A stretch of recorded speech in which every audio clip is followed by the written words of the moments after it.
नमस्कार दोस्तों, आज की इस वीडियो में हम बात करने वाले हैं बजट 2026 की। एक ऐसा बजट जिस पर देश के करोड़ों middle class, salaried people, businessman और इन्वेस्टर्स की नजरें टिकी हुई हैं। यूनियन बजट 2026 पेश होने में अब ज्यादा समय नहीं बचा है और हमेशा की तरह इस बार भी वित्त मंत्री निर्मला सीतारमण से लोगों को बड़ी उम्मीदें हैं।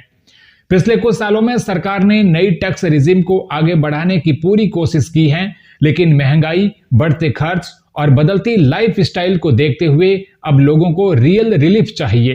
एक्सपर्ट और इंडस्ट्री रिपोर्ट की माने तो बजट 2026 में कुछ ऐसे बड़े ऐलान हो सकते हैं जो सीधे आपकी जेब पर असर डालेंगे।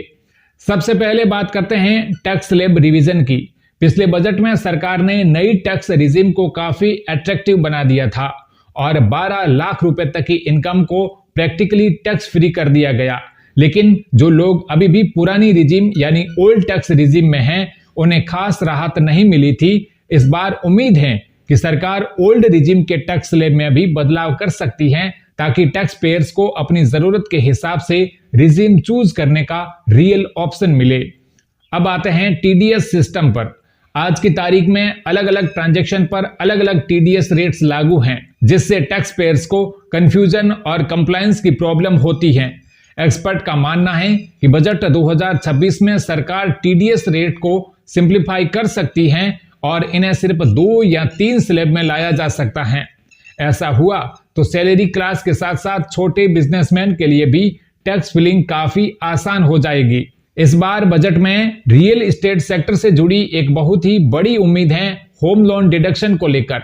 फिलहाल सेक्शन 24B के तहत होम लोन के इंटरेस्ट पर 2 लाख रुपए तक की डिडक्शन मिलती है, लेकिन राइजिंग प्रॉपर्टी प्राइस और हाई ईएमआई को देखते हुए सरकार इसे बढ़ाकर 4 लाख रुपए तक कर सकती है। अगर ऐसा होता है तो फर्स्ट टाइम होम बायर्स और मिडिल क्लास फैमिलीज को बड़ा रिलीफ मिलेगा। एक इंटरेस्टिंग प्रपोजल है joint taxation for husband and wife. ICAI ने सरकार को सुझाव दिया है कि पति पत्नी की इनकम को जॉइंटली टैक्स करने का ऑप्शन दिया जाए, जैसा कि अमेरिका और यूरोप जैसे देशों में होता है। अगर बजट 2026 में यह प्रपोजल एक्सेप्ट हो जाता है तो वर्किंग कपल्स की टोटल टैक्स लायबिलिटी काफी हद तक कम हो सकती है। इन्वेस्टमेंट करने वालों के लिए भी बजट में अच्छी खबर आ सकती है। शेयर मार्केट और म्यूचुअल फंड इन्वेस्टर्स को LTCG लिमिट हाइक का इंतजार है। अभी एक साल में 1,25,000 रुपए तक के लॉन्ग टर्म कैपिटल गेन पर कोई टैक्स नहीं लगता। एक्सपर्ट का मानना है कि इस लिमिट को बढ़ाकर 1.5 लाख रुपए तक किया जा सकता है, जिससे लॉन्ग टर्म इन्वेस्टमेंट को और बूस्ट मिलेगा। इंश्योरेंस सेक्टर को लेकर भी उम्मीदें हैं, खासकर न्यू टैक्स रिजीम में।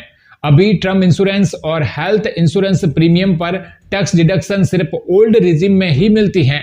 बजट 2026 में सरकार नई टैक्स रिजीम को और अट्रैक्टिव बनाने के लिए इंश्योरेंस प्रीमियम पर भी डिडक्शन की सुविधा दे सकती है। इससे लोग इंश्योरेंस को एक्सपेंसेस नहीं बल्कि इन्वेस्टमेंट की तरह देखने लगेंगे।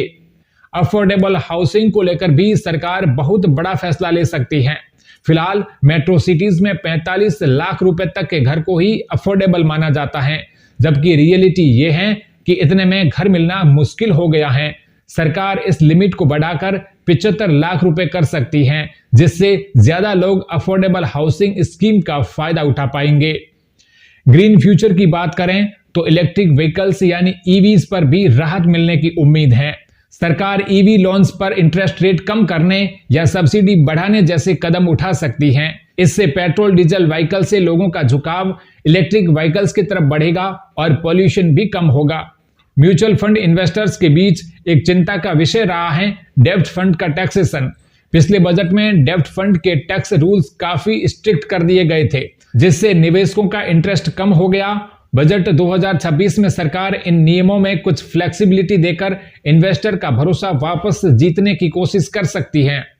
अंत में बात करते हैं स्टैंडर्ड डिडक्शन की। नई टैक्स रिजीम में स्टैंडर्ड डिडक्शन 75,000 रुपए हो चुका है, जबकि ओल्ड रिजीम में ये अभी भी 50,000 रुपए है। इन्फ्लेशन को देखते हुए सरकार ओल्ड रिजीम में भी स्टैंडर्ड डिडक्शन बढ़ाने का ऐलान कर सकती है, जिससे सैलरीड टैक्स पेयर्स को डायरेक्ट बेनिफिट मिलेगा। कुल मिलाकर बजट 2026 मिडिल क्लास, इन्वेस्टर्स और होम बायर्स के लिए काफी इंपॉर्टेंट साबित हो सकता है। अब देखना यह है कि इनमें से कौन कौन से ऐलान वास्तव में बजट का हिस्सा बनते हैं। उम्मीद है आपको ये जानकारी पसंद आई होगी। बजट से संबंधित हर अपडेट पाने के लिए चैनल को सब्सक्राइब जरूर करें।